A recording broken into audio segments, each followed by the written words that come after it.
We the people of the United States, in order to form a more perfect union. How many county judges in Alabama?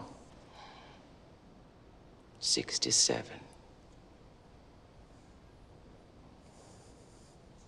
Name them. The docudrama Selma opens at the registrar's office in Selma, Alabama, where civil rights activist Annie Lee Cooper is trying in vain to register to vote.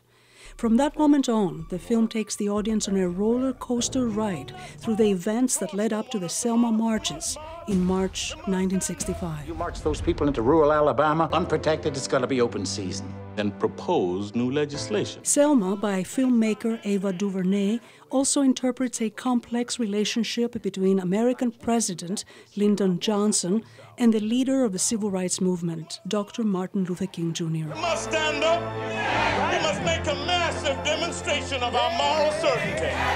Ava DuVernay's interpretation of a reluctant President Johnson has drawn criticism by Johnson loyalists. Cannot wait. You got one big issue, I got 101. But the filmmaker says the story is about much more than just Lyndon Johnson. She says it's a celebration of people who did something amazing, and it was a big challenge for the actors. As long as I am unable to exercise my constitutional right to vote, I do not have command of my own life. I cannot determine my own destiny, for it is determined for me by people who would rather see me suffer than succeed.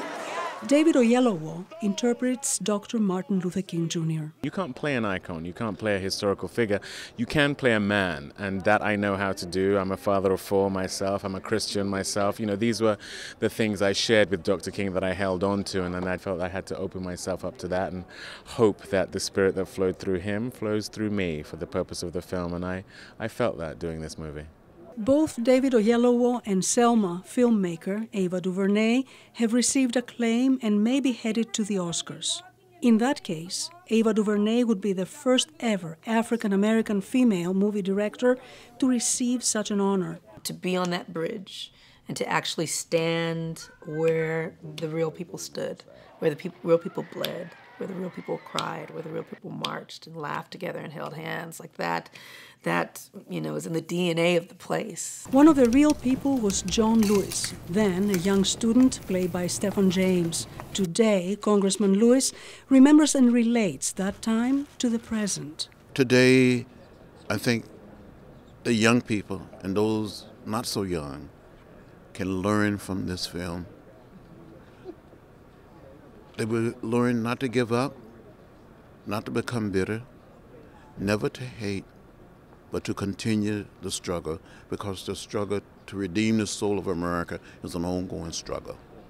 And while the filmmaker of Selma did not know while filming the events that would spark civil unrest in Ferguson, Missouri last August, it is impossible to sit through 2 hours of Selma's depiction of the events 50 years ago and not sense their relevance today.